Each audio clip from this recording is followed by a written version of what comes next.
Hi friends, వేదాంశిని తీసుకొని మేము బయటకైతే వెళ్ళాము. జీవితంలో ఎప్పుడైనా కూడా పెద్ద పెద్ద ఆనందాల కంటే కూడా చిన్న చిన్న ఆనందాలు ఎక్కువ సంతోషాన్ని ఇస్తాయని నా ఫీలింగ్ అనమాట.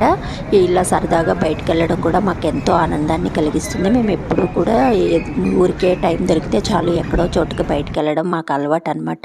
ఇప్పుడు వేదాంశిని తీసుకొని ఇంకా ఈట్ స్ట్రీట్ అని చెప్పేసి అక్కడ విజయవాడలో అక్కడ ఉంటుందన్నమాట. ఓన్లీ ఫుడ్ ఐటమ్స్ అన్నీ దొరుకుతాయి అని కావాల్సినవన్నీ. మేము వెళ్ళాము, సమ్మర్ కదా అని చెప్పేసి పిస్తా మిల్క్ షేక్ ఆర్డర్ చేసాము. వేదాంశి పడుకొని అక్కడికి వెళ్ళాక లేచాక ఆర్డర్ చేస్తే దానిలో సక్ చేయడం రాదనమాట. కానీ ఆ పీక పట్టుకొని అట్లానే ఉంటుంది. ఇంక నేను సరే అని చెప్పేసి తనకి స్పూన్తో కొంచెం తినిపించాను.